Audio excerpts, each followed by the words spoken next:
The autumn rain had been falling for 3 days straight, turning the usually picturesque streets of Cedar Falls into a grey watercolor painting where everything seemed to bleed into everything else.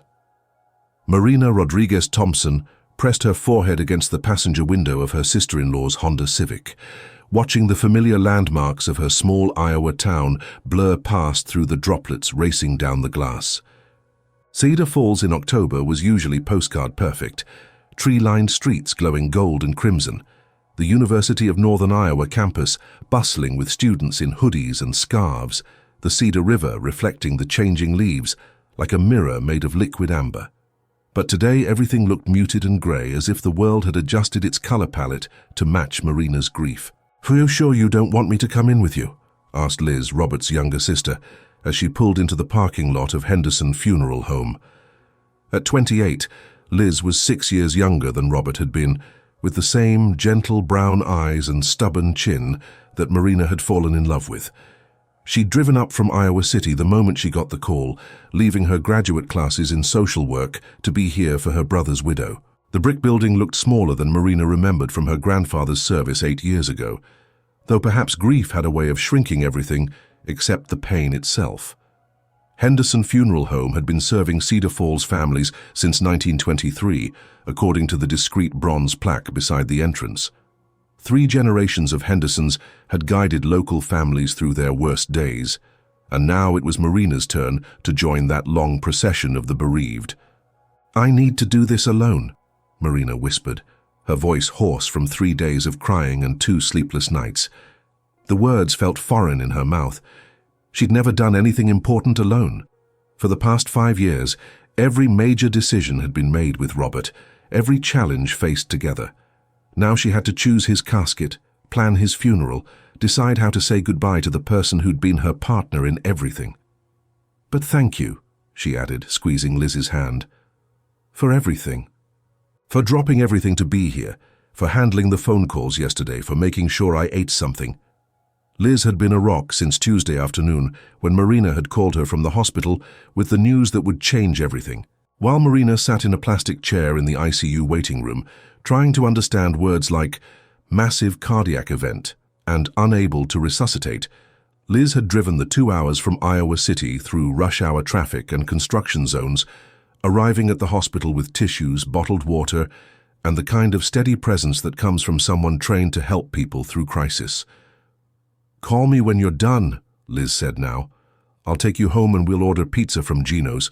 You know, the one with the extra cheese that Robert always claimed was too much cheese, but then ate half the pizza anyway." Marina managed a weak smile. It was exactly the kind of memory that hurt and healed at the same time. Robert's mock complaints about her food choices that always ended with him finishing whatever she'd ordered. He'd done the same thing with her movie selections, her music preferences, her tendency to leave books open on every surface in the house. He'd grumble and tease and then quietly adapt to whatever made her happy. The funeral home's interior smelled of lilies and lemon polish, with an underlying mustiness that spoke of decades of grief absorbed into carpet and wallpaper. The lobby was decorated with the kind of formal comfort that funeral homes specialized in: burgundy carpet, dark wood furniture, soft lighting that was supposed to be soothing, but somehow made everything feel underwater. Mrs. Patterson, the funeral director, emerged from an office down the hall. She was exactly what Central Casting would order for the role: silver-haired, soft-spoken, with the kind of professional compassion that managed to be both genuine and slightly detached. She'd probably guided thousands of families through this process over her 30 years in the business, Marina realized. Death was her daily routine, but for Marina, it was the most abnormal thing that had ever happened. "Mrs. Thompson," she said, extending a hand that was warm despite the funeral home's chill, "please accept my condolences. I knew your husband slightly. He helped my nephew with car trouble a few years ago, refused to accept payment, as I recall." Marina nodded, though she didn't remember Robert mentioning it. He was always helping people with their cars, their plumbing, their household repairs. It was one of the things that had attracted her to him initially: his instinctive generosity, the way he saw a problem and immediately started thinking about solutions rather than reasons why it wasn't his responsibility.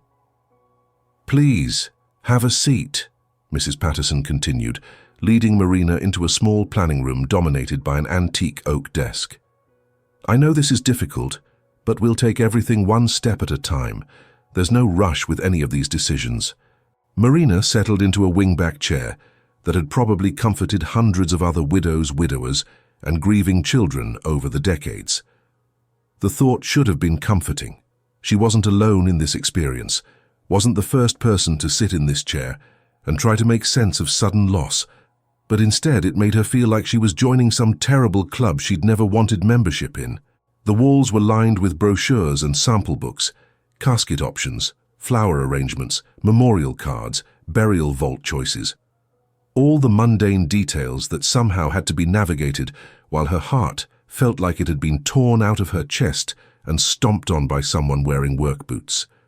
"Before we discuss specific arrangements," Mrs. Patterson said gently, settling behind her desk with a legal pad and pen, "I want you to know that there's no wrong way to do this. Every family is different. Every situation is unique. Some people want very simple services. Others prefer more elaborate tributes. Some want traditional religious ceremonies. Others choose more personalized celebrations of life. The important thing is that the arrangements feel right to you." Marina appreciated the reassurance, though she had no idea what would feel right. She and Robert had talked about death in the abstract way that young, healthy people do. Someday when we're old, when we've had full lives, when death feels like a natural conclusion rather than a violent interruption. "We did talk about it once," Marina said slowly, trying to remember a conversation they'd had after attending the funeral of Robert's great-uncle 2 years ago. After Uncle Pete's service, Robert said he wanted something simple, not a lot of fuss. He said he'd rather people remember him for how he lived than how he was buried. Mrs. Patterson nodded, making notes on her legal pad. "That's helpful guidance. Now let's talk about the basics. Have you given any thought to burial versus cremation?" "Burial," Marina said immediately. The Thompson family had a plot at Greenwood Cemetery where Robert's grandparents were buried alongside 3 generations of Iowa farmers and factory workers. Robert had always liked the idea of continuity, of being part of something larger than himself. "Excellent. And for the service itself, would you prefer a traditional funeral mass or something more personalized?" Marina thought about First Methodist, where Robert had sung in the choir despite having a voice that could charify glass. Pastor Williams had never had the heart to discourage him, and the congregation had grown to love Robert's enthusiastic, if off-key, contributions to Sunday worship. "First Methodist," she said. "Pastor Williams knew Robert well. He'll know what to say." For the next hour they worked through the logistics of death: viewing times, service schedules, burial arrangements, reception plans. Mrs. Patterson was patient and thorough, explaining options without being pushy, offering suggestions while making it clear that every decision was Marina's to make. The casket selection was harder than Marina had expected. The funeral home's display room felt like a furniture showroom designed by someone with a very expensive and morbid taste. Oak, cherry, mahogany, even stainless steel options that looked more like spacecraft than final resting places. "Most families find that something in the middle range works well," Mrs. Patterson said diplomatically, steering Marina away from both the most elaborate and most basic options. Solid construction, attractive appearance, but not ostentatious. Marina chose an oak casket with simple lines and brass handles, something Robert would have approved of, she thought. Practical, well-made, without unnecessary ornamentation.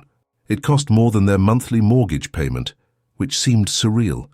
But apparently death was expensive in ways that life never prepared you for. They were discussing flower arrangements when Marina heard familiar voices in the lobby, her mother-in-law's sharp Chicago accent cutting through the funeral home's hushed atmosphere like a knife through silk. "I told you we should have called first, Frank. She's probably not ready for company, making all these decisions by herself. Dorothy, the girl just lost her husband. She needs family around her, not sitting in there making these decisions alone." Marina's stomach tightened. She loved her in-laws, or had learned to love them over the 5 years of her marriage. But Dorothy Thompson was not an easy woman under the best of circumstances. She'd emigrated from Chicago to Cedar Falls when she married Frank 36 years ago, but she'd never quite adapted to small-town Iowa ways. She maintained that big city efficiency and directness that sometimes felt more like criticism than care. Dorothy had opinions about everything: Marina's cooking, her housekeeping, her career choices, her decision to keep her maiden name hyphenated with Roberts. The opinions were rarely mean-spirited, but they were constant and exhaustive, delivered with the confidence of someone who believed there was a right way and a wrong way to handle every situation in life. Frank, on the other hand, was pure Iowa, slow to speak, quick to help, with the kind of steady presence that had made him a valued employee at John Deere for 3 decades. He and Robert had been more like brothers than father and son, bonding over engines and baseball and the simple pleasure of working with their hands. Frank had taught Robert to drive, to fish, to change oil and rotate tires and treat machinery with the respect it deserved.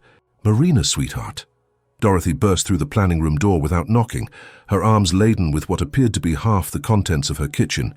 Behind her, Frank removed his ever-present John Deere cap, his weathered face showing the strain of the past few days. Dorothy was a small woman, barely 5 feet tall, but she had the kind of energy that made her seem larger. Today she was dressed in her best black dress, the one she wore to church on Christmas and Easter, with a string of pearls that had belonged to her mother. Her grey hair was perfectly styled despite the rain, her makeup carefully applied to hide the evidence of 3 days of crying. "I brought refreshments for the viewing tomorrow," Dorothy announced, setting her containers on Mrs. Patterson's antique desk with no regard for the paperwork spread across its surface. "You know how people expect something nice when they come to pay their respects. I made Robert's favorite lemon bars, my chocolate chip cookies that won the county fair 3 years running, and that apple crisp recipe from my mother. God rest her soul. She made it for Robert every time we visited Chicago." Marina watched her mother-in-law transform the small, dignified planning room into something resembling a military staging area. This was Dorothy's way of coping with grief: control what could be controlled, organize what could be organized, cook enough food to feed a small army, because at least that was something useful she could do. "I was going to make the German chocolate cake too," Dorothy continued, unpacking containers with military precision, "but I ran out of time this morning. Frank had to go to work. Can you believe it? His son dies and they still expect him to show up and fix their machinery like nothing happened." "Dorothy," Frank said quietly, "we talked about this. Staying busy helps, and people are counting on me to keep their equipment running. People should be more understanding during a family crisis. That's what I think, but that's neither here nor there. The important thing is making sure Robert gets a proper send-off, something that reflects well on the family." Mrs. Patterson cleared her throat diplomatically. "Mrs. Thompson, it's very thoughtful of you to bring refreshments. Perhaps we could move these containers to our kitchen area. That way we can finish the arrangements and discuss the catering details afterward." "Catering?" Dorothy's voice rose an octave, causing Frank to wince. "What catering? I just told you, I'm handling the food. Robert would want his mother's cooking, not some stranger's store-bought nonsense." Marina felt a familiar knot forming in her stomach. This was how it always went with Dorothy. What started as help gradually transformed into taking over, and any suggestion of alternatives became a personal affront. "Mom Thompson," Marina said carefully, using the nickname Robert had taught her. "That's incredibly thoughtful. But Mrs. Patterson was just explaining that they have services available to—" "Services I'm paying good money for, I assume," Dorothy interrupted. "No point in paying for catering when family can handle it better and cheaper. Frank, help me move these to their kitchen." As Frank dutifully began collecting containers, he caught Marina's eye and gave her a look that conveyed both apology and resignation. This was the dance they'd all learned over the years. Let Dorothy have her way on the small things, so she'd hopefully compromise on the big ones. But as Marina watched her mother-in-law reorganize the funeral home's kitchen with the same determination she'd once used to reorganize Marina's wedding reception, she wondered what Dorothy would consider a big thing over the next few days. The eulogy content? The guest list? The burial arrangements? The disposal of Robert's belongings? "Now," Dorothy said, returning to the planning room with her hands free, but her energy still focused on organizing details. What about the flowers? I hope you're not planning anything too elaborate. Robert was a simple man with simple tastes. He wouldn't want a lot of fussy arrangements. Marina had actually been discussing a mixed arrangement with sunflowers, Robert's favorite flower, because he'd always claimed they were the most optimistic flowers in existence, always turning toward the light, even on cloudy days. I was thinking sunflowers, Marina said. He loved sunflowers. Dorothy's expression shifted into what Marina recognized as polite disagreement. Sunflowers are very cheerful, sweetheart. But for a funeral, don't you think something more traditional would be more appropriate? White lilies, maybe some roses, something with more dignity. Sunflowers were Robert's favorite, Marina repeated, feeling the need to defend her choice. He planted them in our backyard every summer. Well, yes, for the backyard, but this is a funeral, Marina. There are expectations, standards to maintain. What will people think if we fill the room with backyard flowers? Mrs. Patterson intervened smoothly. Many families choose to incorporate the deceased's favorite flowers, regardless of traditional expectations. It's a personal touch that helps celebrate the person's life and interests. Dorothy's lips compressed into a thin line. I suppose if that's what Marina wants, though I still think white lilies would be more dignified. The rain outside intensified, drumming against the windows with increasing urgency. Marina signed the papers Mrs. Patterson put in front of her. Casket selection, service times, burial plot details, her signature becoming less legible with each form, as exhaustion and grief took their toll. One more thing, Mrs. Thompson, Mrs. Patterson said, as they neared the end of their business. About personal effects, Robert's wedding ring, his watch, anything else you'd like to keep with you during the viewing. Marina's throat constricted. She hadn't thought about his ring, hadn't considered that these details would need to be decided. Robert's wedding ring was a simple gold band they'd chosen together at a jewelry store in Waterloo. His watch was the Timex she'd given him for their first anniversary, nothing fancy but reliable, like Robert himself. Yes, she managed, his wedding ring, and the watch I gave him for our first anniversary. Of course. We'll have those ready for you tomorrow evening. As they prepared to leave, Dorothy clutched Marina's arm with surprising intensity. You're coming to dinner tonight, she announced rather than asked. I made that beef stew Robert loved, the one with the potatoes and carrots that takes all day to cook properly. And you need a proper meal, you're getting too thin already. Marina wanted to go home to her empty house, to sit in Robert's recliner and smell his cologne on the cushions, to pretend for just a few hours that he might still walk through the door complaining about overtime and asking what was for dinner. But she also knew that Dorothy's version of care, however controlling, came from a place of genuine love for Robert, and by extension, for her. Frank can check the gutters while we eat, Dorothy continued, her planning mind already moving to the next task. All this rain, you know, can't have water damage on top of everything else, and I want to go through those photo albums, pick out the best pictures for the memorial display. That sounds good, Marina lied, gathering her purse and the folder of paperwork that would guide her through the next few days. Thank you. As they walked to their cars through the persistent Iowa rain, Marina caught Frank hanging back, clearly wanting to say something private. You okay, kiddo? He asked, using Robert's pet name for her. I know Dorothy can be a lot, especially right now when emotions are running high. Marina looked at this man who'd raised Robert, who'd taught him to drive and fish and fix engines and treat women with respect. Frank Thompson wasn't a man of many words, but when he spoke, it usually mattered. He had Robert's same gentle brown eyes, though they were surrounded by crow's feet from 30 years of squinting at machinery in bright sunlight.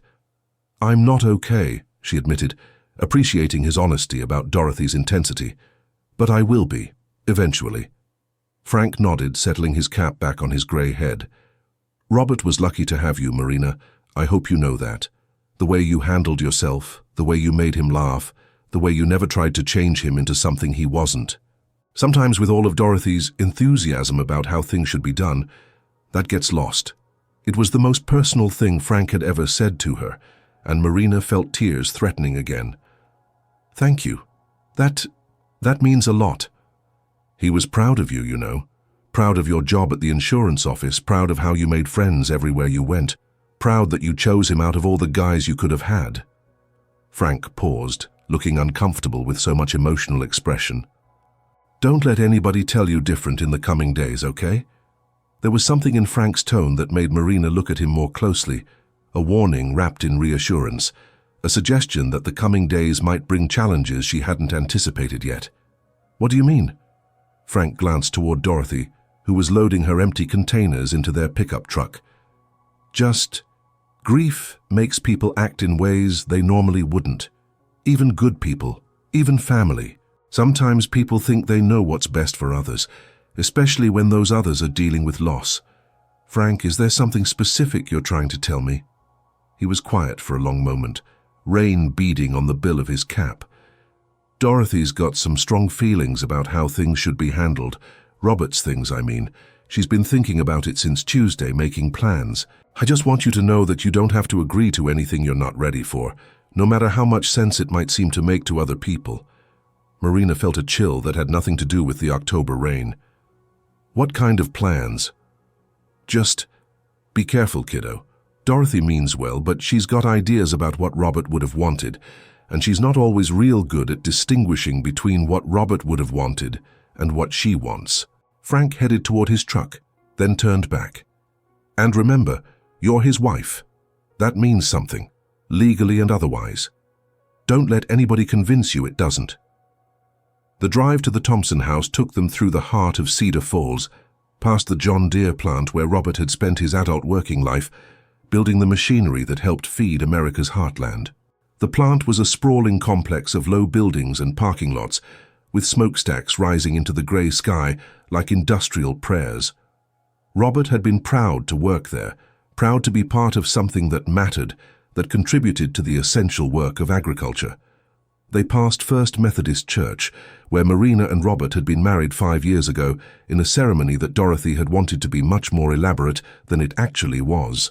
Farina had preferred something simple, intimate, focused on the commitment they were making rather than the social expectations surrounding weddings. Robert had supported her vision, though it had taken weeks of diplomatic negotiations with Dorothy to reach a compromise. Finally, they drove past the little ranch house on Sycamore Street, where Marina and Robert had planned to grow old together.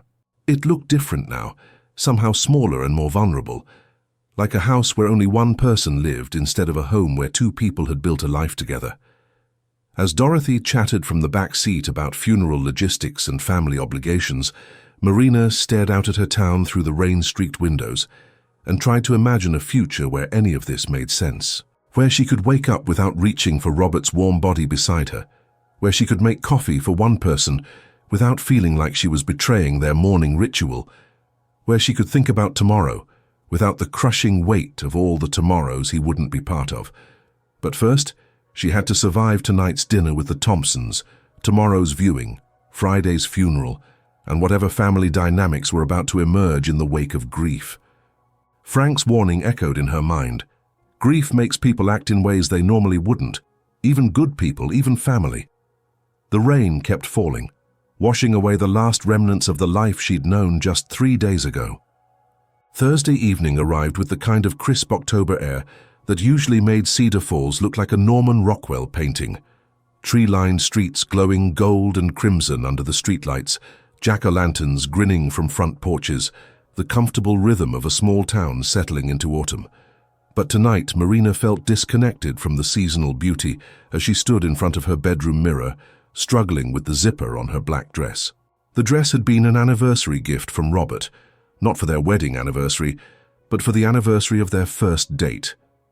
He'd always been sentimental about odd things, more likely to remember the day they'd met at a mutual friend's barbecue than to pick up milk at the grocery store. He'd presented the dress to her last May, with the kind of shy pride he showed when he'd found the perfect gift, something that showed he'd been paying attention to her preferences and personality. "You'll look beautiful in this," he'd said, holding up the simple black dress with its modest neckline and flattering cut. "And you can wear it to fancy work things or dinners out, you know, practical but elegant. That's my Marina." The fabric felt foreign against her skin now, too formal for someone who'd spent the past 4 days in sweatpants and one of Robert's old John Deere t-shirts that still smelled like his cologne, and the fabric softener he'd insisted on using because it reminded him of his grandmother's house. Her sister Sarah had driven up from Des Moines that morning, taking vacation time she couldn't really afford to be here for the viewing. Sarah was 2 years older than Marina, a high school English teacher with the same dark hair and stubborn streak that ran through their family. She'd loved Robert like the brother she'd never had, and his death had hit her almost as hard as it had Marina. "You look beautiful," Sarah said from the doorway, though her eyes were red-rimmed from crying. She'd spent the morning helping Marina clean the house and prepare for the influx of casseroles and sympathy calls that would follow the funeral. "Robert would love seeing you in that dress. Remember how his face used to light up when you got dressed up for date nights?" Marina did remember. Robert had never been particularly articulate about emotional things, but his face had always given him away. The way he'd looked at her when she wore this dress, like he couldn't quite believe his luck in finding someone who'd chosen to build a life with him. "I feel like I'm playing dress-up," Marina admitted, turning away from the mirror. "Like I'm pretending to be someone who has their life together enough to bury their husband properly." "Nobody has their life together enough for this, Ma," Sarah said, using the childhood nickname that only family was allowed to use. "That's why we have rituals and traditions and funeral homes, so we don't have to figure it out from scratch when our hearts are broken and we can barely remember to brush our teeth." Sarah had always been the practical one, the sister who could see clearly through emotional chaos and find the logical steps forward. As a teacher, she was used to helping people navigate difficult situations, though she'd admitted yesterday that nothing in her professional experience had prepared her for helping her sister bury her husband. They arrived at Henderson Funeral Home at 5:45 p.m., 15 minutes before the official viewing hours began. Marina had wanted a few private minutes with Robert before facing the crowd of well-wishers, sympathy givers, and curiosity seekers who would fill the viewing room over the next 3 hours. The parking lot was already starting to fill with cars, pickup trucks from Robert's co-workers at John Deere, sensible sedans belonging to church members and neighbors, even a few expensive SUVs that probably belonged to Marina's colleagues from the insurance office. Mrs. Patterson met them in the lobby, her professional compassion intact, despite having guided dozens of families through this same ritual over the decades. She was wearing a different outfit than yesterday, navy blue instead of black, but she still radiated that particular combination of competence and sympathy that funeral directors seem to perfect over years of practice. "Take all the time you need," she said quietly, leading Marina and Sarah to the main viewing room. "I'll be right outside if you need anything. The guest book is set up near the entrance, and the refreshments are arranged on the table in the corner." The room had been transformed since Marina's last visit. Flower arrangements created a garden of color against the neutral walls. White lilies, Dorothy's contribution, yellow roses from the church congregation, purple mums from Robert's co-workers, and in the place of honor beside the casket, the sunflower arrangement Marina had specifically requested despite Dorothy's protests. Robert lay in the oak casket they'd chosen, wearing his best navy suit, the one he'd worn to their wedding and to every job interview, church service, and family gathering that required dress clothes. Marina had brought his favorite tie, the one with tiny John Deere tractors that Dorothy had declared inappropriate for such a solemn occasion, before Frank had quietly suggested it was exactly what Robert would have wanted. The funeral home's cosmetologist had done excellent work. Robert looked peaceful, younger somehow, as if death had erased the worry lines that had appeared around his eyes over the past few years. The stress of overtime hours, mortgage payments, and the vague financial anxiety that seemed to plague everyone their age had been smoothed away, leaving him looking like the man Marina had fallen in love with at that barbecue 5 years ago. "He looks good," Sarah whispered, standing beside Marina as they approached the casket. "Peaceful, like he's just taking a really deep nap."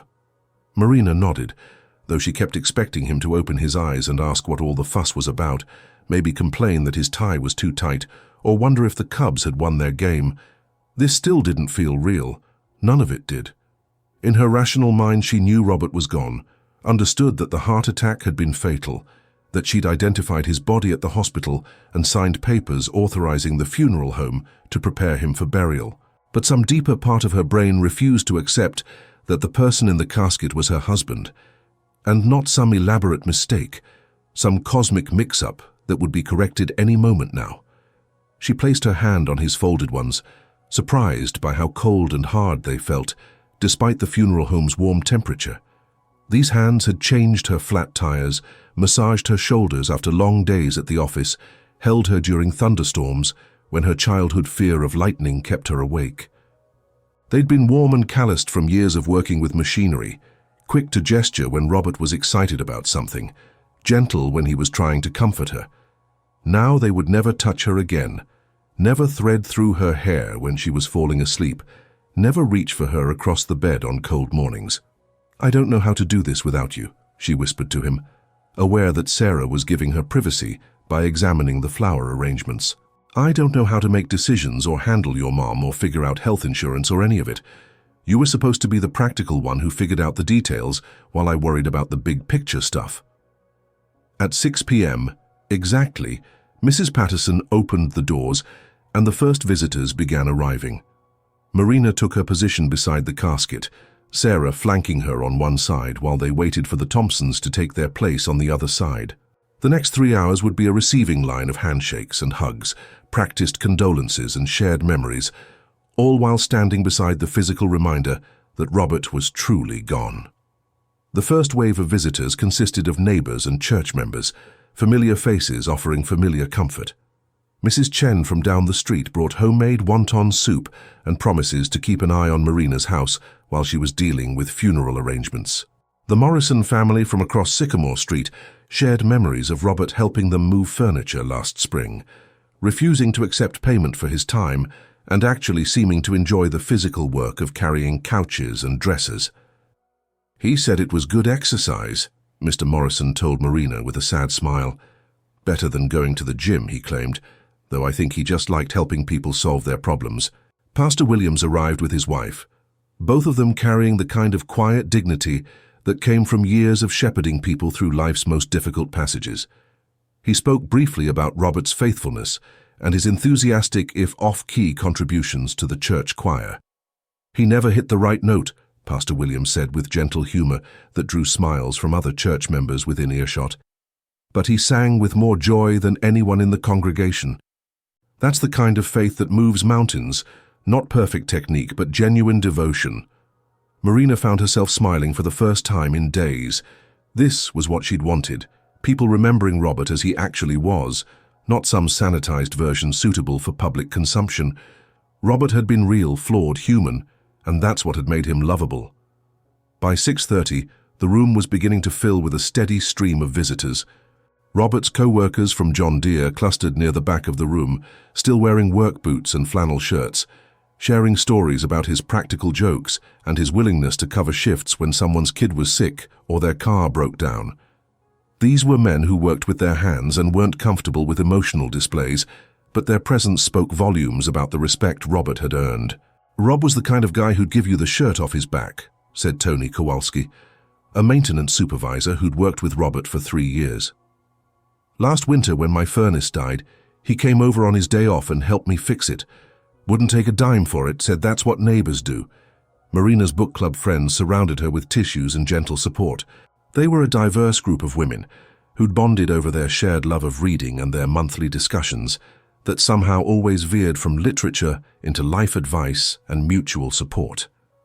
Robert had teased Marina about her book ladies, but he'd also made sure she never missed a meeting, taking over dinner preparation or household chores when her book club nights fell on busy days. Her co-workers from the insurance office brought flowers and offered to cover her clients during her bereavement leave. Marina worked as a claims adjuster, helping people navigate the aftermath of car accidents and property damage, work that required patience, attention to detail, and the ability to remain calm in stressful situations. Her colleagues respected her competence and her ability to explain complex insurance policies in language that ordinary people could understand. The high school baseball team Robert had coached for 3 summers arrived in their letter jackets, awkward teenage boys trying to figure out how to comfort an adult they'd respected and looked up to. Robert had volunteered to coach JV baseball not because he'd been particularly athletic himself, but because he believed in giving back to the community and because he genuinely enjoyed working with young people. "Coach Thompson never yelled at us," said Jamie Martinez, a senior who'd played shortstop under Robert's guidance. "Even when we messed up really bad, he'd just find a way to help us do better next time. He made baseball fun instead of stressful." That's when Dorothy and Frank finally arrived, and Marina realized immediately that something was wrong. Dorothy's voice carried across the respectful murmurs filling the viewing room before Marina actually saw her. She was near the entrance, speaking to Robert's cousin Mike, in the kind of stage whisper that was designed to be overheard by anyone within a 15-foot radius. "I specifically told the florist white lilies only," Dorothy was saying, gesturing toward the flower arrangements with obvious disapproval. "But look at this mess. It looks like a garden center exploded in here. Purple flowers, yellow flowers, and those ridiculous sunflowers. Robert had more dignity than this riot of colors." Marina felt Sarah stiffen beside her. They both knew the sunflower arrangement had been Marina's specific request, chosen because Robert had loved sunflowers, and because they reminded her of his optimistic nature, his tendency to look for the bright side of any situation. Frank appeared at Dorothy's elbow, his face already showing the strain of managing his wife's public commentary. He was wearing his best suit, the dark blue one he'd worn to Robert's wedding, but he looked uncomfortable in formal clothes, more at ease in his work shirts and John Deere cap. "Dorothy, honey," he said quietly, "maybe we should pay our respects to Marina first, then worry about the other details." "The other details matter, Frank," Dorothy replied, her voice carrying further than she probably intended. "People judge families by how they handle these situations. The arrangements need to reflect Robert's upbringing, his values, his dignity." Marina excused herself from a conversation with Robert's high school baseball coach and began making her way toward what was clearly becoming a scene. Other guests had started to notice Dorothy's escalating commentary, conversations pausing as heads turned toward the commotion near the entrance. "And another thing," Dorothy continued, now addressing a growing audience that included several of Robert's co-workers and some church members. "Someone needs to do something about the refreshment situation.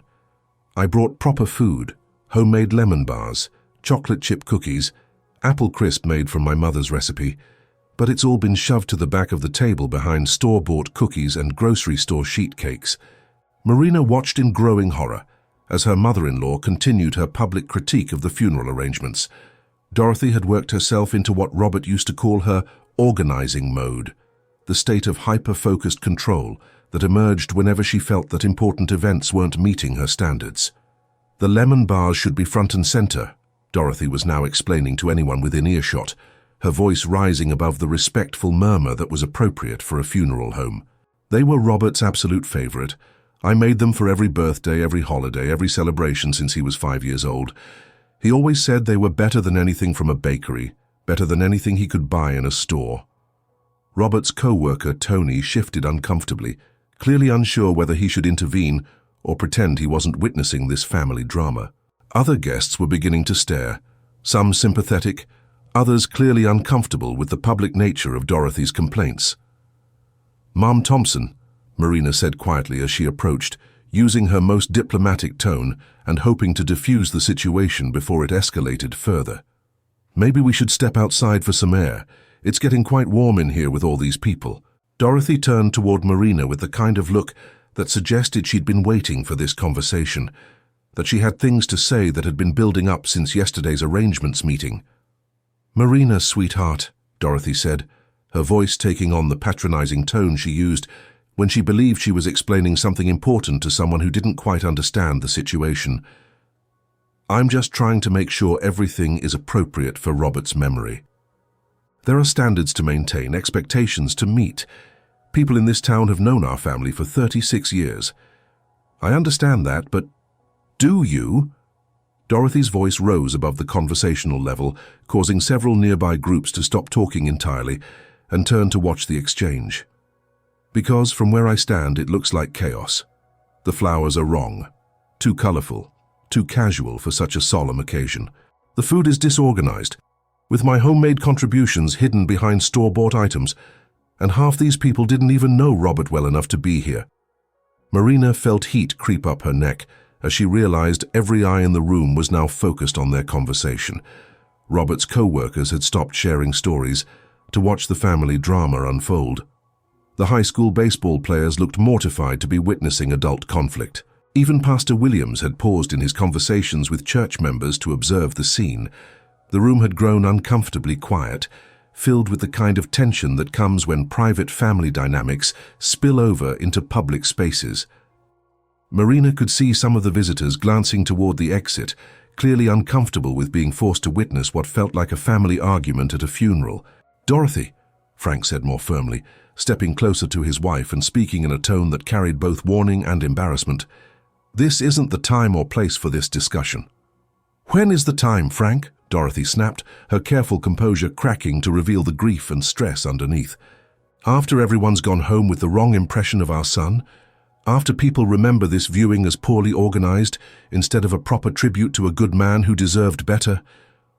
Marina looked around the room at the faces watching them, Robert's friends and co-workers, church members who'd known them for years, neighbors who'd brought food and offered help, the baseball players who'd respected Robert as a coach.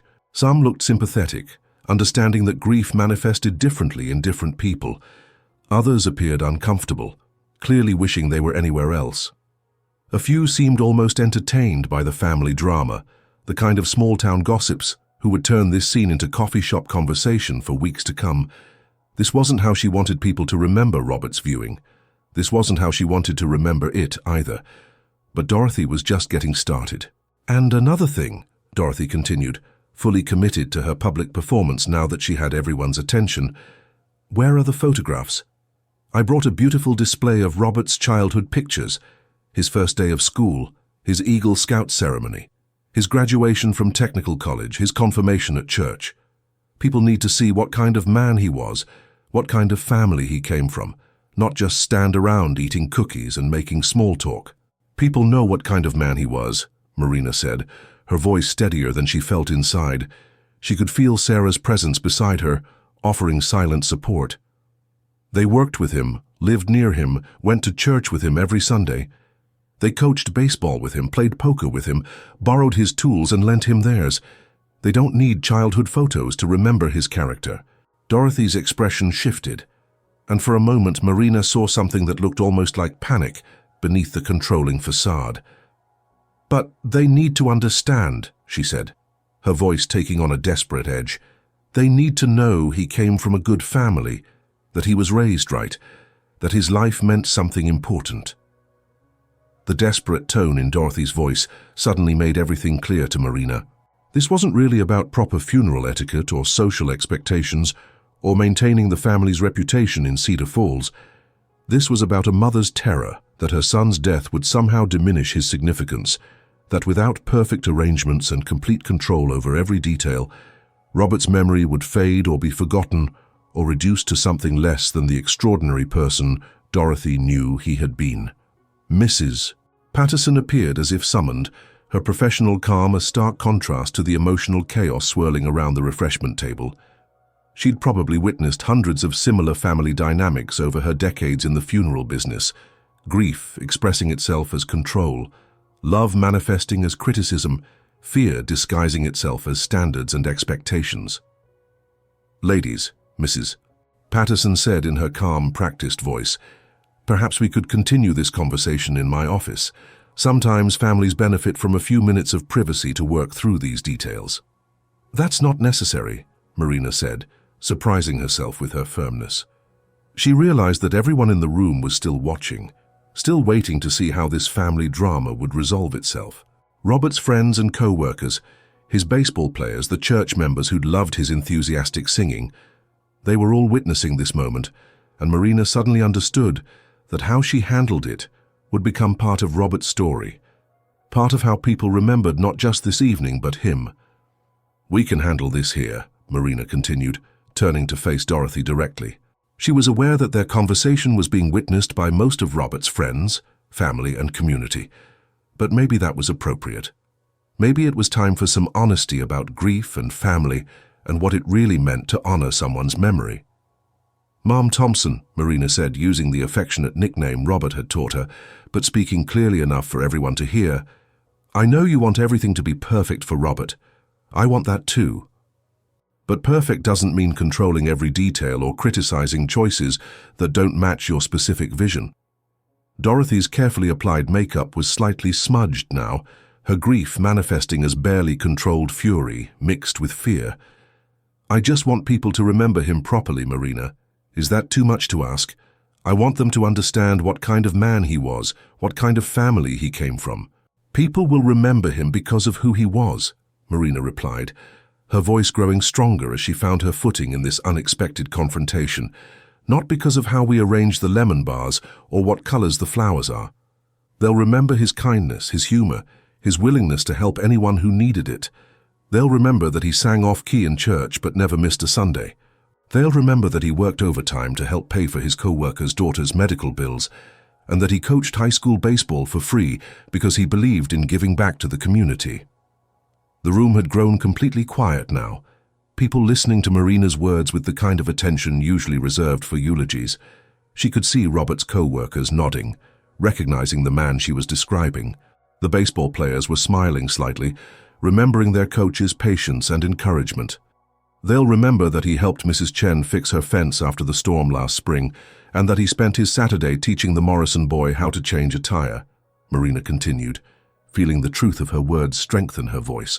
They'll remember that he made terrible jokes but laughed at everyone else's, that he left work boots by the back door and sang in the shower, that he was proud of his job at John Deere and proud to be part of this community.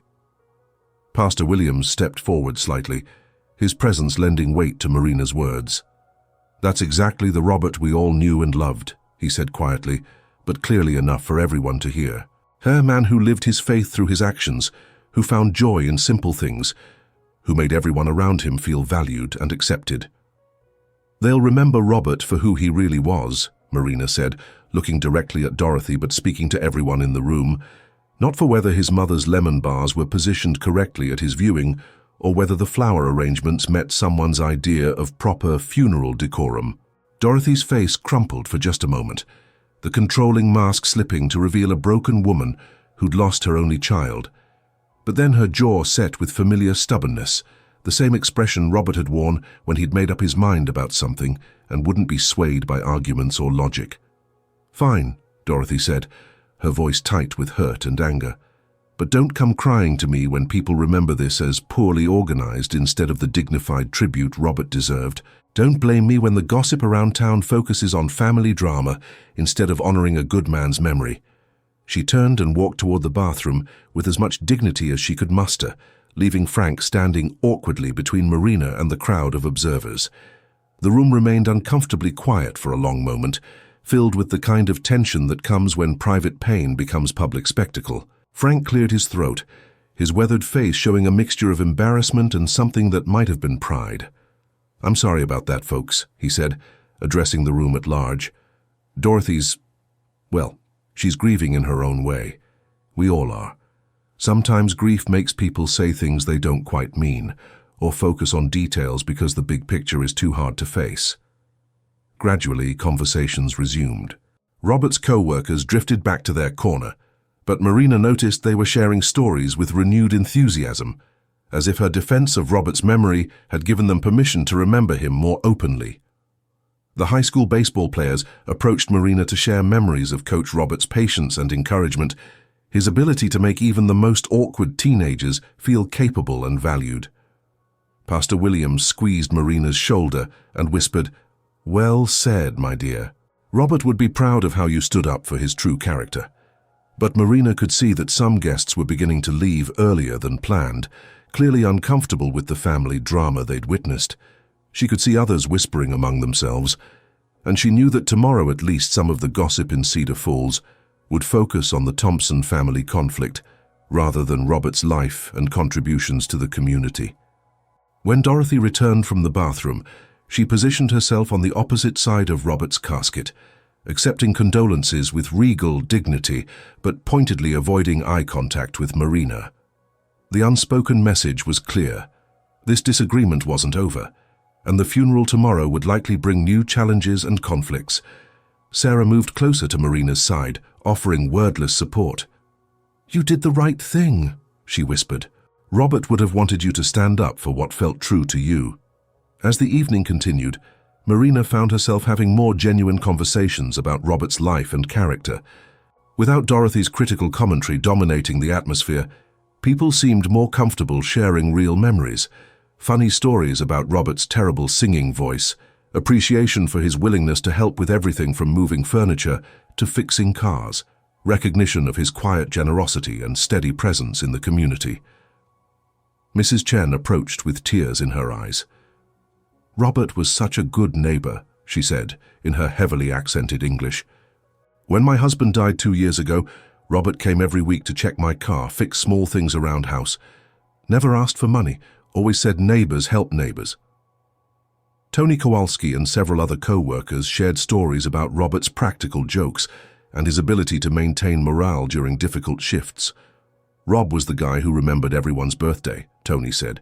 "He'd bring donuts for the whole crew, make sure new guys felt welcome, cover for anyone who had family emergencies. That's the kind of man he was." As the evening wound down and the last visitors offered their sympathies, Marina felt exhausted in ways that went beyond physical tiredness. The confrontation with Dorothy had taken energy she didn't have to spare, but it had also clarified something important about what this process meant to her. She wasn't just burying her husband. She was fighting for the right to grieve in her own way, to honor Robert's memory according to her understanding of who he had been, not according to someone else's idea of proper procedure or family expectations. Frank lingered after Dorothy had gone to collect her food containers, his weathered face showing a mixture of embarrassment and something that might have been approval. "Marina," he said quietly, glancing around to make sure they couldn't be overheard, "I want you to know that not everyone in the family feels the way Dorothy does about taking charge of these situations." There was something in his tone that made Marina look at him more closely. The same warning note she'd heard yesterday when he'd mentioned that grief makes people do strange things.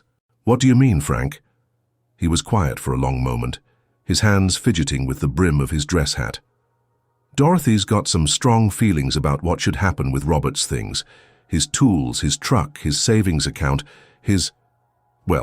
everything. She's been thinking about it since Tuesday, making plans about what makes the most sense practically." Marina felt that familiar chill, the sense that challenges she hadn't anticipated were waiting just beyond tomorrow's funeral service. "What kind of plans?" Frank looked uncomfortable, caught between loyalty to his wife and concern for Marina. She thinks you might need guidance making some of these decisions. Financial decisions, property decisions. She's got ideas about what Robert would have wanted, what would be best for everyone involved. "Frank, Robert and I were married. I'm his legal heir, his beneficiary. The decisions are mine to make." "I know that, kiddo. And legally, you're absolutely right. But Dorothy, she's got it in her head that family should take care of family, that Robert would want his parents involved in important decisions about his legacy." Marina realized that tomorrow's funeral might be just the beginning of a longer, more complex struggle over Robert's memory, his belongings, and her right to make decisions about their shared life without interference from well-meaning family members. "Just be careful," Frank continued. "Dorothy means well, but she's got ideas about what's practical and sensible, and she's not always real good at distinguishing between what Robert would have wanted and what she wants.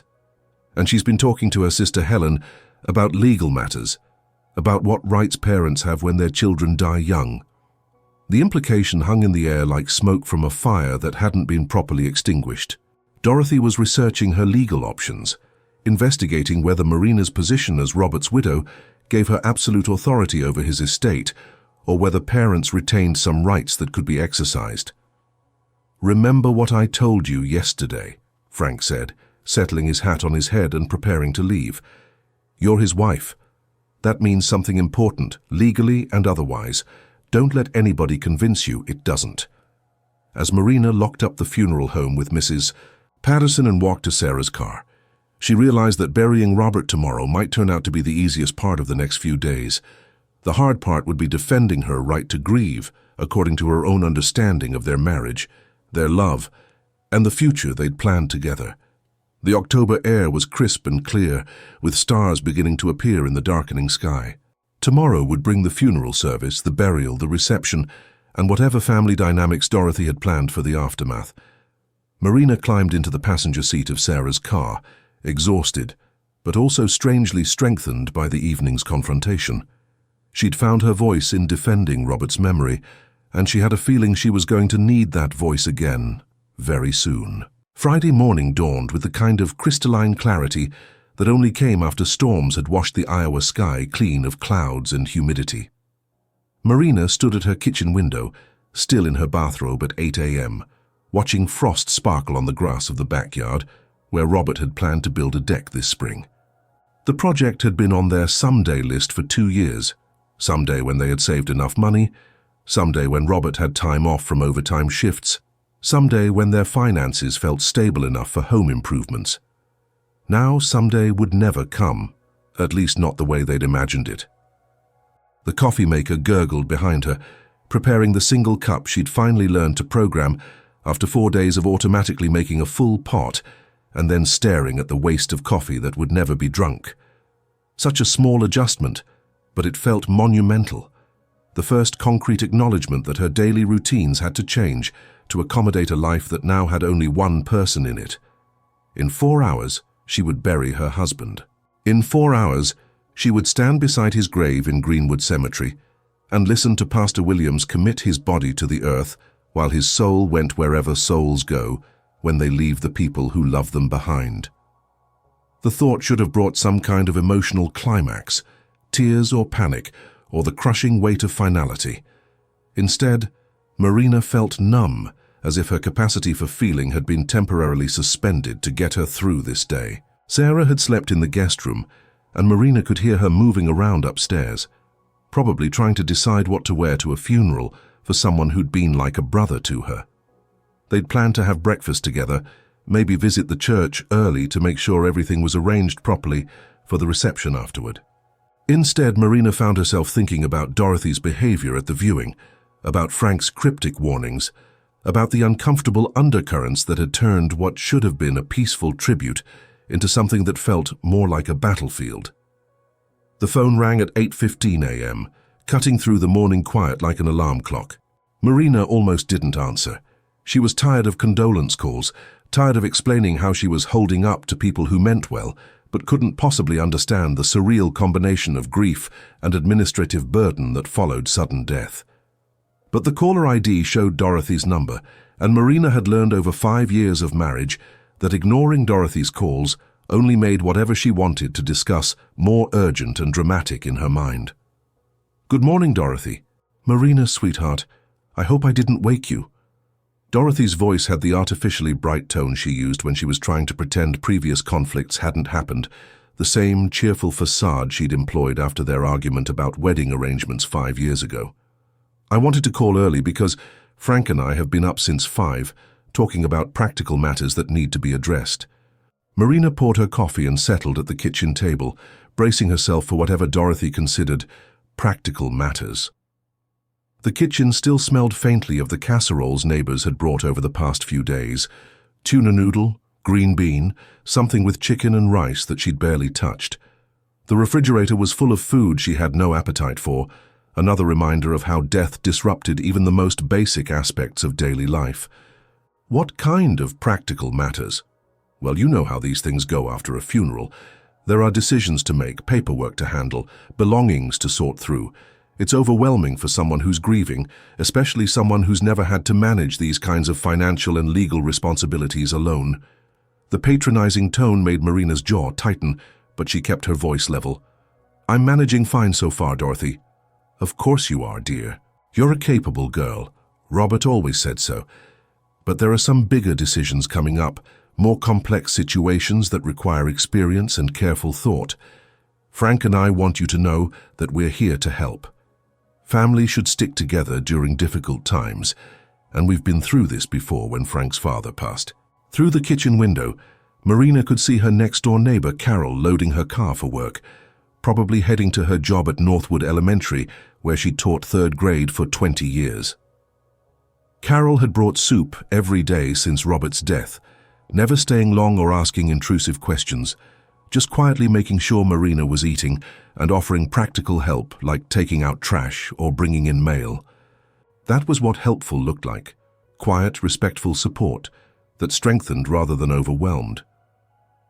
"What kind of decisions?" Marina asked, though she was beginning to suspect where this conversation was heading.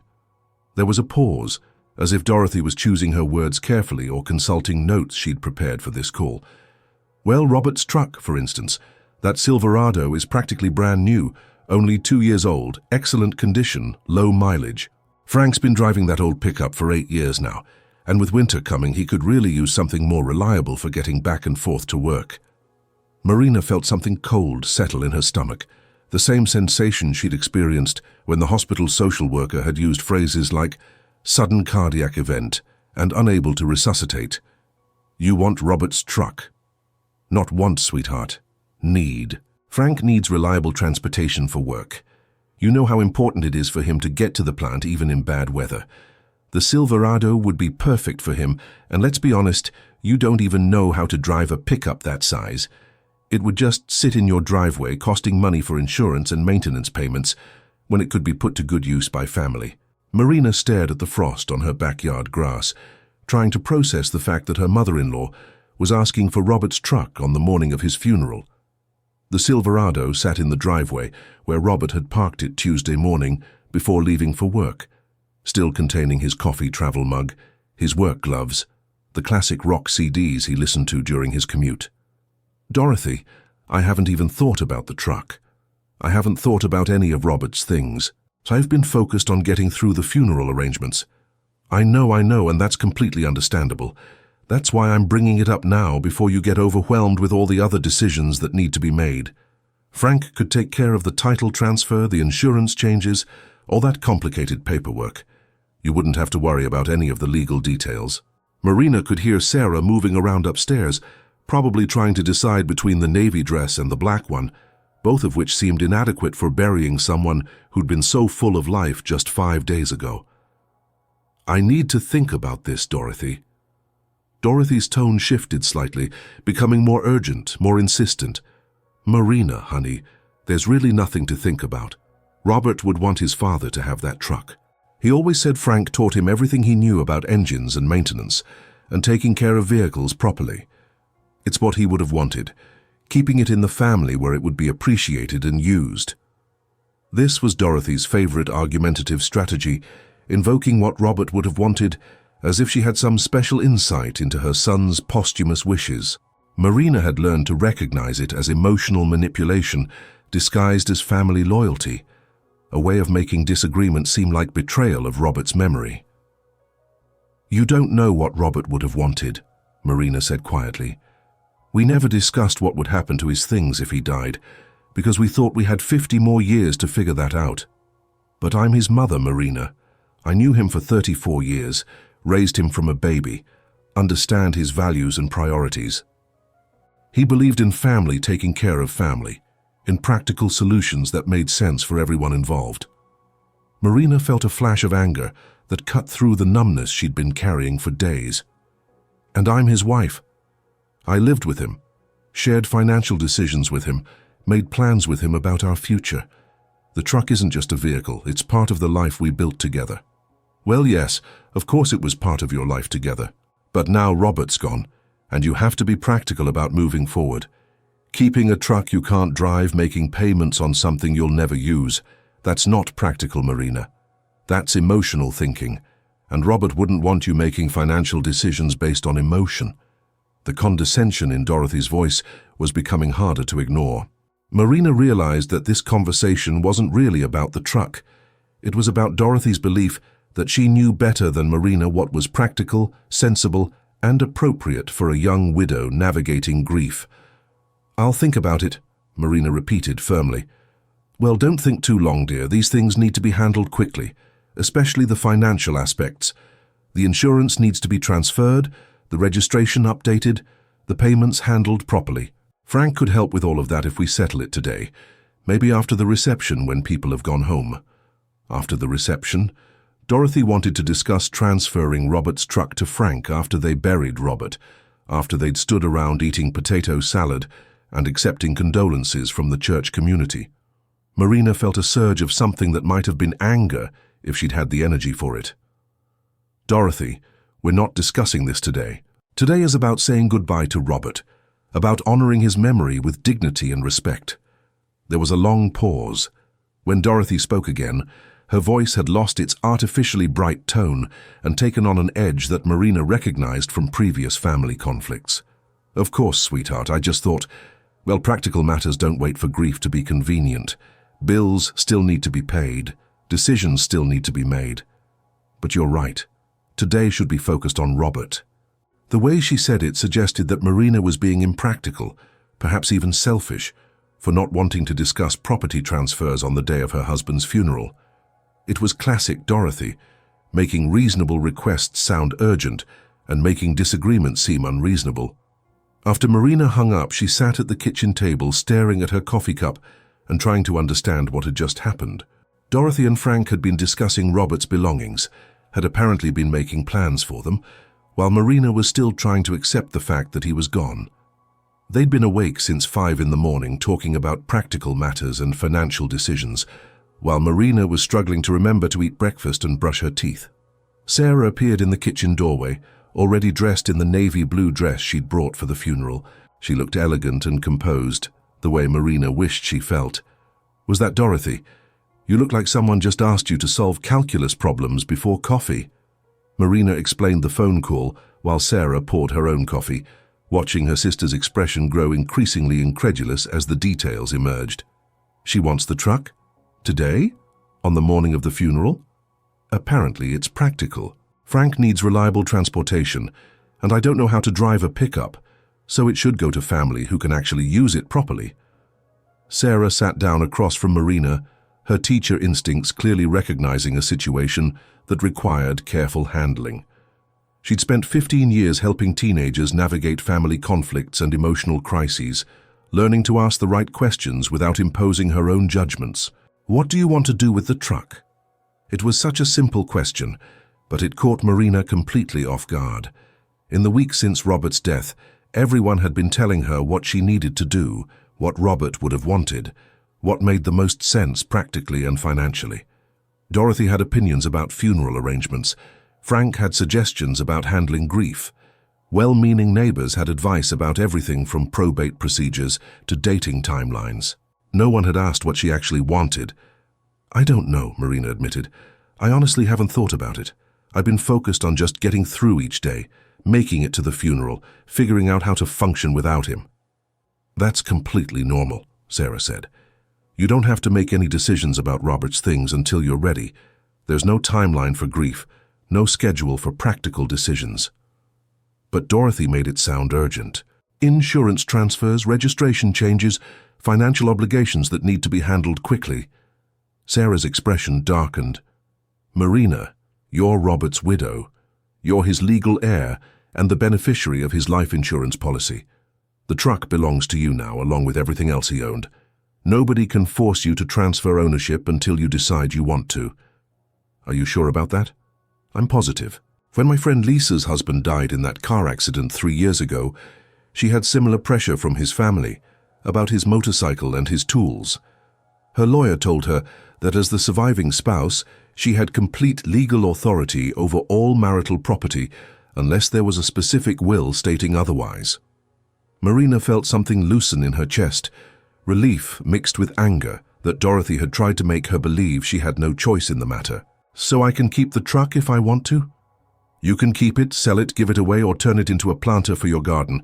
It's your decision to make when you're ready to make it." Through the kitchen window, Marina could see the Silverado sitting in the driveway, covered with morning frost that would melt as soon as the sun reached it. Robert had been so proud of that truck, had saved for 2 years to afford the down payment, had researched reliability ratings and gas mileage and safety features with the same careful attention he brought to every major purchase. "He loved that truck," Marina said softly. "He washed it every Saturday morning, even in winter. He said it was the first really nice vehicle he'd ever owned." "Then maybe you're not ready to give it up yet, and that's perfectly okay." The phone rang again at 8:45. This time, Marina let it go to the answering machine, listening to Dorothy's voice fill the kitchen with renewed urgency. "Marina, sweetheart, I forgot to mention that Frank could come by this afternoon to look at the truck. Maybe check the maintenance records and make sure everything's in good order. We want to make sure you're getting fair value for it when we handle the transfer. Call me back when you get this message." Sarah raised her eyebrows. "Fair value? She's not talking about buying it from you." "Apparently not. She seems to think it should go to Frank because it's practical and because Robert would have wanted it to stay in the family." "That's not how inheritance works, Marina. That's not how any of this works." Marina realized that her morning had been derailed by a phone call that was supposed to be about helping her handle practical matters, but had actually been about Dorothy's assumption that she could make decisions about Robert's property based on her own interpretation of what was sensible and appropriate. The funeral was scheduled to begin in 3 hours. In 3 hours, she would stand beside Robert's grave and commit his body to the earth, while family and friends offered prayers and support for her future without him. But apparently, that future was already being planned by people who thought they knew better than she did what was best for her. Sarah helped Marina get ready, braiding her hair into a simple style that would stay neat throughout the long day ahead. As Marina applied makeup to hide the evidence of sleepless nights and constant tears, she found herself thinking about the truck sitting in the driveway, about Robert's work gloves in the glove compartment, about the way he used to sing along with classic rock songs during his commute home from John Deere. "You know," Sarah said as they prepared to leave for the church, "maybe the question isn't whether you should keep the truck or give it to Frank. Maybe the question is whether you're going to let Dorothy make decisions about your life based on her idea of what's practical." Marina looked at herself in the bedroom mirror, wearing the black dress Robert had bought her and the pearl earrings that had been her grandmother's, trying to see herself as someone capable of standing up to family pressure and emotional manipulation. "I don't know how to do this," she admitted. "I don't know how to be a widow, how to make these kinds of decisions, how to handle people who think they know what's best for me." "You don't have to know how to do it perfectly," Sarah said. "You just have to do it authentically, according to your own understanding of what feels right."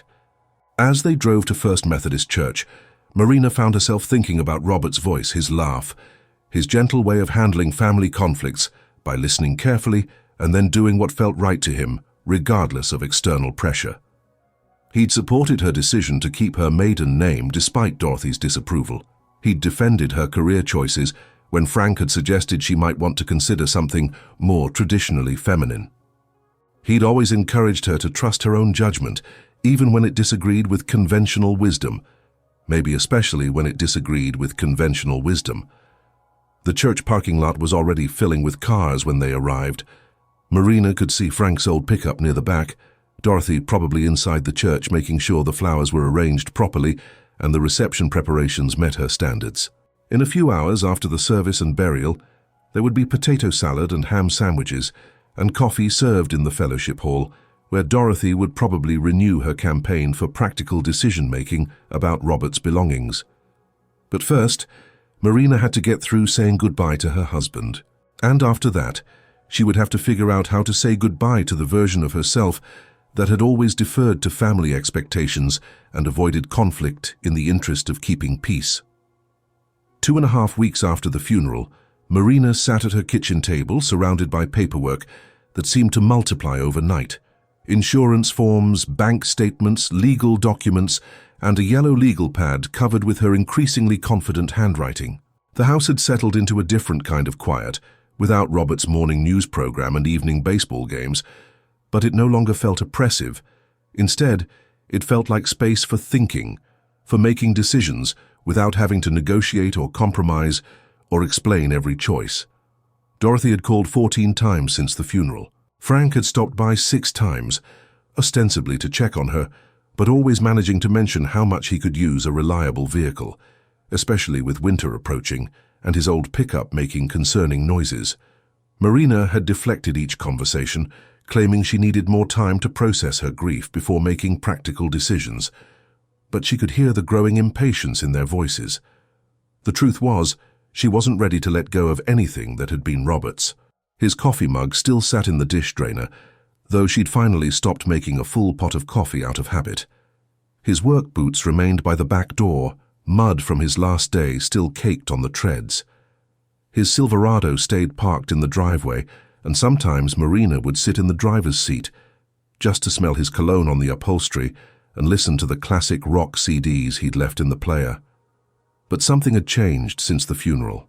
The confrontation with Dorothy at the viewing had awakened something in Marina that had been dormant during their marriage, not because Robert had been controlling, but because their relationship had been so harmonious that she'd rarely needed to defend her position against outside pressure. Robert had been her advocate, her ally, her buffer against family drama and social expectations. Now she was learning to be those things for herself. On Thursday morning, her neighbor Carol knocked on the door with fresh coffee and the kind of straightforward Iowa advice that Marina had come to appreciate more than all the well-meaning but complicated counsel from relatives. "Honey," Carol said, settling onto the couch with her steaming mug, "I've been watching Frank circle your driveway like a buzzard for 2 weeks now. And Dorothy called me yesterday asking if I thought you were making good decisions about your future. What's going on?" Marina found herself telling Carol everything. The truck request on the morning of the funeral, the constant phone calls about practical matters, the subtle pressure disguised as family concern, the growing sense that her grief was being managed and organized according to other people's timelines and priorities. Yesterday, Dorothy called and said she'd been talking to her sister Helen about legal matters, Marina explained. She wanted to know if I'd consulted with a lawyer about protecting Robert's assets properly. She made it sound like keeping the truck was somehow financially irresponsible. Carol listened with the patience of someone who'd taught elementary school for 2 decades and understood the dynamics of family pressure better than most people. At 55, she'd been widowed herself 8 years ago, though her husband's death from cancer had been anticipated rather than sudden. "Let me ask you something," Carol said when Marina finished. "What do you want to do with Robert's truck?" The question still caught Marina off guard, even though Sarah had asked the same thing weeks ago. In the month since Robert's death, everyone had been telling her what she needed to do, what Robert would have wanted, what made the most sense practically and financially. Dorothy had opinions about everything from the truck to the life insurance money to whether Marina should consider moving to a smaller place. Frank had suggestions about handling Robert's tools, his fishing equipment, his baseball card collection. Even well-meaning church members had advice about grief timelines and dating protocols, but no one had consistently asked what she actually wanted. "I don't know," Marina admitted, though that wasn't entirely true anymore. "I mean, I know I'm not ready to give it away, but I also know I can't drive it, and Dorothy's right about the insurance and maintenance costs." "Those are practical considerations," Carol said, "but they're not the only considerations, and they're certainly not urgent enough to require immediate decisions while you're still grieving." Carol had a way of cutting through emotional complexity to reach practical clarity, probably a skill developed through years of helping children navigate social drama and family complications. "When my husband died," Carol continued, "his brother wanted his tools, his fishing boat, even his favorite recliner. Everyone had an opinion about what was practical and what Harold would have wanted. But you know what I learned? Nobody else gets to decide how you process grief or when you're ready to let go of things that connect you to your husband. But what if Dorothy's right? What if I'm being emotional and impractical?" Carol's expression shifted into something that might have been mild irritation. "Marina, you're 34 years old. You have a college degree and a responsible job. You've been managing household finances and making adult decisions for years. Why would Robert's death suddenly make you incompetent to decide what to do with a pickup truck?" The question hit Marina like cold water. She realized that somewhere in the weeks of grief and family pressure, she'd begun to accept the idea that being widowed had somehow diminished her judgment, that she needed guidance from people with more experience in loss and practical matters. Dorothy keeps saying she's been through this before, when Frank's father died. She knows how to handle these situations properly. And how old was Dorothy when her father-in-law died? Marina had to think about it. "I don't know. Maybe 45. So she was 11 years older than you are now, had been married longer, had different financial circumstances and family obligations. Her experience doesn't automatically apply to your situation." That afternoon, Marina made a decision that surprised her. She called Jake Martinez, Robert's best friend from work, and asked if he could teach her to drive the Silverado. Jake had been one of the pallbearers at Robert's funeral, a quiet man in his 30s who'd worked alongside Robert at John Deere for 6 years. They'd bonded over their shared love of classic rock and their mutual inability to understand why anyone would willingly watch golf on television. Jake had slipped Marina his card at the reception, telling her to call if she needed anything, but she'd been too overwhelmed to take him up on the offer. "Jake," she said, when he answered his cell phone during his lunch break, "I want to learn to drive Robert's truck." There was a pause, then a chuckle that reminded her of Robert's reaction to her more impulsive decisions. "That's a great idea, Marina. Rob always said you were tougher than you looked, just needed the right motivation to prove it. When do you want to start?" They arranged to meet Saturday morning.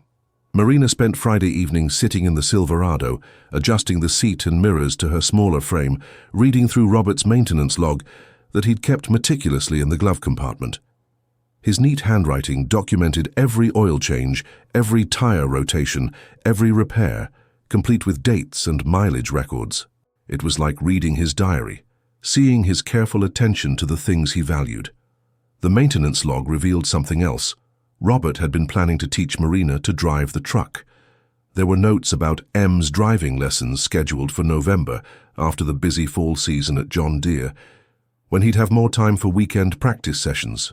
He'd even researched driving schools that specialized in larger vehicles, apparently wanting to make sure she felt confident and safe behind the wheel of something so much bigger than her Honda Civic. Saturday morning arrived crisp and clear, with the kind of October sunlight that made Iowa look like a postcard, advertising the benefits of rural living. Jake pulled into Marina's driveway in his own pickup, bringing coffee and the patient attitude that had made him Robert's closest friend since their first day of employment at John Deere. "She's a good truck," Jake said, running his hand along the Silverado's hood with the kind of appreciation that came from someone who understood machinery. "Rob took real good care of her. Treated her like family, you know. Regular maintenance, quality parts never pushed her harder than she was designed to handle." They spent the first hour in Marina's driveway, Jake explaining the differences between driving a pickup and driving a car, the wider turning radius, the higher center of gravity, the importance of checking mirrors before changing lanes. Marina had expected to feel intimidated by the size and power of the vehicle, but instead, she felt connected to something Robert had cared about, something he'd planned to share with her. "The thing about trucks," Jake said, as Marina practiced adjusting mirrors and finding the right seat position, "is that they're designed to work. They're not meant to sit in driveways looking pretty. Rob always said this truck was happiest when it was being useful." By 10 a.m., they were ready to venture onto actual streets. Marina started with the quiet residential roads around her neighborhood, getting used to the truck's responsiveness and size. The Silverado handled differently than her car, more powerful, but also more stable, requiring different techniques for parking and turning. "You're doing great," Jake said, as Marina successfully parallel parked between two cars on Sycamore Street. "Rob would be proud. He always said you had good instincts, just needed practice to build confidence." They progressed to busier streets, then to the parking lot at the high school where Marina practiced backing into spaces and navigating around obstacles. By noon, she was driving with something approaching confidence, though she still felt nervous about highway speeds and heavy traffic. "This is enough for today," Jake said as they headed back toward Marina's house. "You've got the basics down. Now it's just a matter of practice and building up your comfort level." When they pulled into Marina's driveway, Frank's pickup was waiting in the street. Marina felt her stomach tighten as she saw him get out, his face showing a mixture of concern and something that might have been annoyance. "Marina," Frank called out as she climbed down from the driver's seat with Jake's help. "Dorothy's been trying to reach you. She was worried when you didn't answer the phone." "I was busy," Marina said, her voice steadier than she felt. "Learning to drive my truck." Frank's expression shifted as he processed her words, glancing between Marina and Jake as if trying to understand what was happening. "Your truck?" "That's right," Marina replied, feeling Jake's encouraging presence beside her. "I've decided to keep it.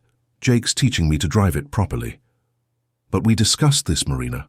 Dorothy and I thought we'd agreed that the practical thing would be to—" "You and Dorothy discussed it," Marina interrupted, surprising herself with her firmness. "But nobody asked what I thought, what I wanted, what felt right to me." Frank opened his mouth to argue, then seemed to notice Jake standing beside Marina with quiet but obvious support. The two men had worked together for 6 years, had shared lunch breaks and overtime shifts, and the particular bond that came from building machinery that would outlast them both. Jake's presence clearly complicated Frank's approach to this conversation. "Marina," Frank tried again, his tone shifting to something meant to be fatherly and reasonable. "You don't even know how to drive a truck that size properly. It's not practical for a woman alone, especially in winter weather. The maintenance costs, the insurance payments, it doesn't make financial sense." "I just drove it," Marina said simply, "and I'll learn whatever else I need to know. Jake's going to help me practice until I'm comfortable with highway driving and parking in tight spaces." "But Dorothy's been talking to insurance agents about transferring the policy. She's got paperwork ready, title transfer documents. We thought we'd handle all the legal details this weekend while everything's fresh in everyone's mind." The presumption in Frank's words hit Marina like a slap. They'd been making arrangements for Robert's truck without her consent, preparing paperwork and consulting with insurance agents, as if her agreement was just a formality to be obtained rather than a decision to be respected. "Frank," Marina said, her voice growing stronger, "Robert's truck belongs to me now. I'm his widow, his legal heir. Nobody transfers anything without my signature and my consent." Frank looked uncomfortable, caught between the position Dorothy had prepared him to argue and the reality of Marina's legal authority over marital property. "Well, yes, of course, legally speaking. But family should help family, Marina. Dorothy and I have experience with these situations, and we're just trying to help you make good decisions." Jake cleared his throat quietly. "Marina's making a good decision," he said in his calm, steady voice. "Learning to drive the truck, keeping something that connects her to Rob, seems like exactly what he would have wanted. But she doesn't need a truck that size," Frank argued. "It's not practical for someone her size living alone, no experience with larger vehicles." "She's got experience now," Jake replied, "and she'll get more experience with practice. Rob always said Marina could handle anything if she set her mind to it." Marina realized that this conversation was about more than the truck. It was about whether she would continue to defer to family pressure and external judgments about what was appropriate for her, or whether she would start making decisions based on her own understanding of what she needed to heal and move forward. "Frank," she said, "I appreciate that you and Dorothy want to help, but I'm not giving Robert's truck to anyone. Not today, not this weekend, not until I decide I'm ready to let it go. And that might not be for a long time." Frank's face showed a mixture of frustration and something that might have been respect. "Dorothy's not going to be happy about this decision, Marina." "Then Dorothy will have to adjust her expectations," Marina replied, "just like I've had to adjust mine about everything else in my life." That evening, Dorothy called. Marina let it ring 4 times before answering, using the breathing technique her grief counselor had taught her for managing anxiety and conflict. "Marina, sweetheart," Dorothy began, her voice tight with controlled frustration. "Frank told me about this morning. I think you might be making an emotional decision instead of a practical one." "Maybe I am," Marina replied, "but it's my decision to make." There was a long pause. When Dorothy spoke again, her mask of supportive concern had slipped slightly. "Robert would want his family taken care of, Marina. He'd want his father to have reliable transportation for work. He'd want practical decisions that made sense for everyone involved." "Robert would want me to be happy," Marina said, and for the first time in weeks, she felt absolutely certain of something. "And keeping his truck makes me happy right now. It makes me feel connected to him, to the plans we made, to the life we were building together. But you can't drive it properly. You don't understand the maintenance requirements, the insurance implications. You're making decisions based on emotion instead of logic." Marina looked out her kitchen window at the Silverado, parked in her driveway, frost beginning to form on the windshield as the October evening cooled. Tomorrow she would drive it to the grocery store, carefully navigating the parking lot and practicing the techniques Jake had taught her. Next week, she would drive it to work, probably arriving early so she could practice parking in the office lot when it wasn't crowded. And someday, when she was ready, she might decide to sell it or give it away or trade it for something smaller. But that decision would be hers to make, in her own time, for her own reasons. "Dorothy," Marina said, I understand that you're trying to help, but I'm not incompetent because I'm grieving. I'm not incapable of making good decisions because I'm emotional.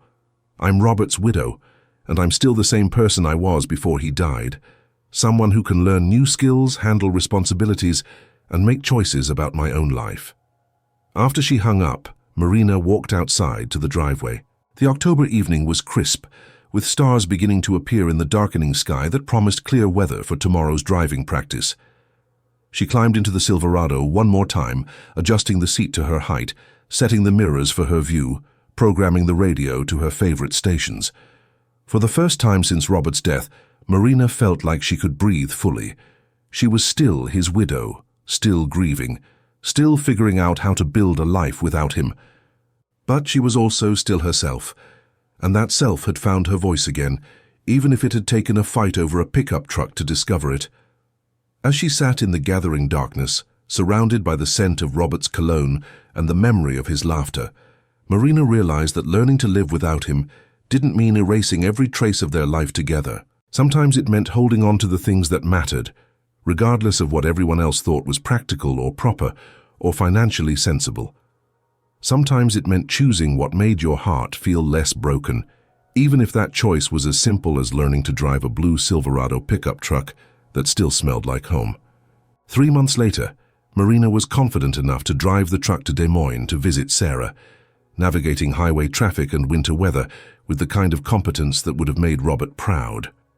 6 months after that, she used it to help Jake move to a new apartment, discovering the satisfaction that came from using the truck for exactly what it had been designed for, helping people solve practical problems.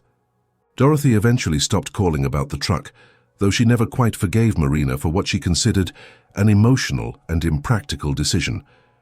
Frank, on the other hand, began asking Marina for advice about his own vehicle problems, recognizing that she'd developed real knowledge about truck maintenance and repair.